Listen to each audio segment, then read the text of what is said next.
Hello everyone, welcome to my channel. যোৱা ভিডিঅ'সমূহৰ দৰেই মই আজি পুনৰ অন্য এটা এনসাৰ ৰাইটিং লৈ আপোনালোকৰ মাজত উপস্থিত হৈছো। আজিৰ প্ৰশ্নটো হৈছে ভাৰতৰ নৰমপন্থী নেতাসকলৰ বিষয়ে সমগ্ৰ মূল্যাঙ্কন কৰা। 150টা শব্দৰ ভিতৰত লিখিব লাগিব আৰু ইয়াৰ বাবে দিয়া হৈছে 10 number. Give a brief evaluation of the moderate leader of India. গতিকে এই এনসাৰ ৰাইটিং আলোচনা কৰাৰ আগতে এটা কথা আমি নিশ্চয় জানো নহয় জানো যেটো ভাৰতৰ নেশনাল কংগ্ৰেছৰ পৰা দুটা দলৰ জন্ম হৈছিল অৰ্থাৎ দুটা পন্থাৰ জন্ম হৈছিল যেটোক আমি চৰমপন্থী আৰু নৰমপন্থী বুলি জানো যেটো নৰমপন্থী আছিল অৰ্থাৎ মডাৰেট যেটো পন্থা আছিল তাক সাপোৰ্টাৰ আছিল দাদাভাই নৌৰোজী গোপাল কৃষ্ণ গোখলে সুৰেন্দ্ৰনাথ বেনাৰ্জী আদি আৰু যি চৰমপন্থী দল আছিল অৰ্থাৎ এক্সট্ৰিমিষ্ট তেওঁলোকৰ সাপোৰ্টাৰ আছিল বাল গংগাধৰ তিলক বিপিন চন্দ্ৰ পাল লালা লাজপত ৰায় যেতিয়া 19বিংশ শতিকাৰ শেষৰ ভাগত ভাৰতীয় ৰাষ্ট্ৰীয় কংগ্ৰেছত এই দুটা ধাৰাৰ জন্ম হৈছিল এই দুটা পন্থাৰ জন্ম হৈছিল তেতিয়া নৰমপন্থী আৰু চৰমপন্থী নামেৰে পৰিচিত হৈছিল নৰমপন্থীয়ে বিশ্বাস কৰিছিল ধৈৰ্য অনুৰোধ আৰু আইনী পথেৰে স্বাধীনতা আহিব তেওঁলোকৰ উদ্দেশ্য আছিল ইংৰাজ চৰকাৰক লাহে লাহে নিজৰ দাবী স্বীকাৰ কৰিবলৈ প্ৰেৰণা দিয়া আনফালে চৰমপন্থীয়ে বিশ্বাস কৰিছিল যে শক্তিশালী পদক্ষেপেৰেহে স্বাধীনতা আনিব পাৰি সশস্ত্ৰ সংগ্ৰামৰ জৰিয়তে স্বদেশী আন্দোলন বহিষ্কাৰ আৰু জনতাৰ সক্ৰিয় প্ৰতিবাদেৰে স্বাধীনতাৰ পথ মুকলি কৰিব পাৰি বুলি তেওঁলোকে বিশ্বাস কৰিছিল এই দুইটা শাখাই মিলি ভাৰতৰ স্বাধীনতা সংগ্ৰামক আগুৱাই লৈ গৈছিল গতিকে আহক আজিৰ এই ভিডিঅ'টো আৰম্ভ কৰো মই এই প্ৰশ্নৰ উত্তৰটো এনেদৰে লিখিছো ব্ৰিটিছ ঔপনিৱেশিক শাসনৰ সময়ত ভাৰতৰ উদাৰবাদী নেতাসকলে আৰম্ভণি পৰ্যায়ৰ জাতীয়তাবাদী আন্দোলন গঢ় দিয়াত আৰু ৰাজনৈতিক সংস্কাৰৰ পোষকতা কৰাত উল্লেখযোগ্য ভূমিকা পালন কৰিছিল মই ইয়াত কিৱৰ্ডবোৰৰ তলত আণ্ডাৰলাইন কৰি গৈছো মূলতে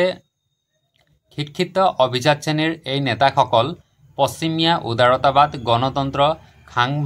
সাংবিধানিকতাবাদৰ আদৰ্শৰ পৰা অনুপ্ৰাণিত হৈছিল মূল উদাৰবাদী নেতাসকলৰ ভিতৰত আছিল গোপাল কৃষ্ণ গোখলে দাদাভাই নৌৰোজী ফিৰোজ শ্বাহ মেহতা এই নৰমপন্থী নেতাসকলে ব্ৰিটিছ শাসনৰ পৰিকাঠামোৰ ভিতৰত থাকি ৰাজনৈতিক সংস্কাৰৰ পোষকতা কৰিছিল এওঁলোক হৈছে নৰমপন্থী নহয় জানো গতিকে ব্ৰিটিছৰ আণ্ডাৰত থাকিয়েই ব্ৰিটিছৰ লাহে লাহে অনুপ্ৰাণিত কৰি স্বাধীনতাৰ পথ প্ৰশস্ত কৰিম বুলি ভাবিছিল কিন্তু চৰমপন্থীসকল ইয়াৰ সম্পূৰ্ণ বিৰোধী আছিল ইয়াৰ মূল্যায়নসমূহ মই এনেদৰে কৰিছো হেডিং দিছো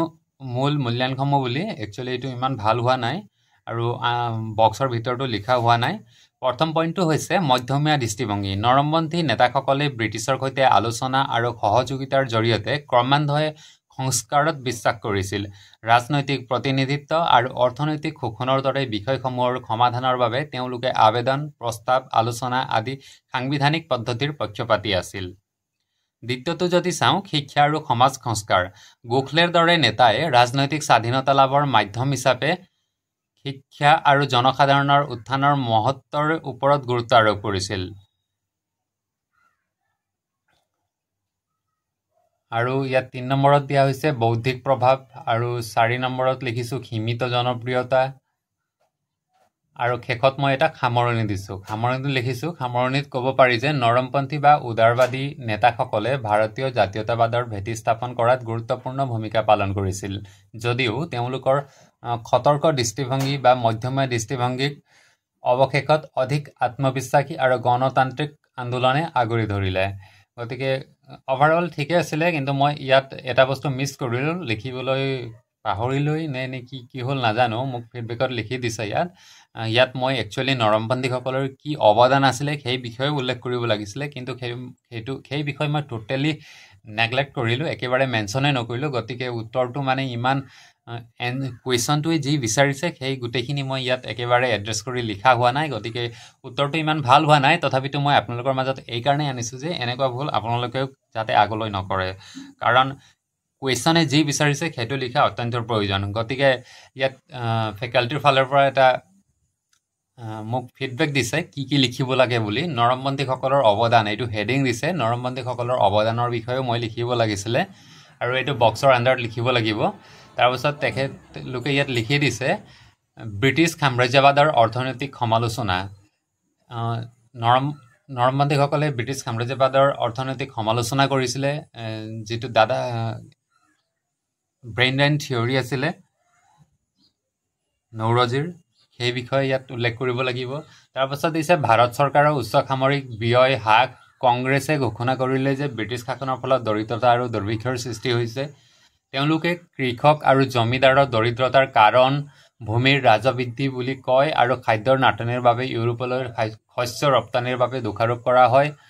ড্ৰেইন থিয়ৰীৰ জৰিয়তে তেওঁলোকে ফলপ্ৰসূভাৱে বিদেশী শোষণ ভাৰতৰ এক শক্তিশালী প্ৰতীক প্ৰকাশ কৰিছিল যিয়ে জনসাধাৰণৰ মাজত গভীৰভাৱে অনুসৰণ ঘটাইছিল একচুৱেলি ফেকাল্টিৰ ফালৰ পৰা ইয়াত মোক এটা আইডিয়াহে দিয়া হৈছে বেছিক আইডিয়া এনেদৰে লিখিব লাগে বুলি গোটেইখিনি পইণ্ট তেওঁলোকে ভালদৰে ইয়াত মেনশ্যন কৰি দিয়া নাই এইটো কৰা সম্ভৱো নহয় জাষ্ট আমাক আইডিয়া এটাহে দিয়ে তেখেতলোকে গতিকে নেক্সট মই যিটো এনচাৰ কৰিছোঁ এই প্ৰশ্নটো এতিয়া মই ইয়াত ভালদৰে লিখিছোঁ গোটেই পইণ্টখিনি মেনশ্যন কৰিছোঁ গতিকে এনেদৰে প্ৰশ্নৰ উত্তৰ কৰিব লাগিব আপোনালোকে নিশ্চয় বুজি পাইছে গতিকে আজিৰ ভিডিঅ'টো ইয়াতে সামৰণি মাৰিছোঁ নেক্সট যদি আপোনালোকে কোনোবা বিষয়ত ভিডিঅ' বিচাৰে তেন্তে নিশ্চয় কমেণ্ট কৰি জনাবা বুলি আশা ৰাখিলোঁ ধন্যবাদ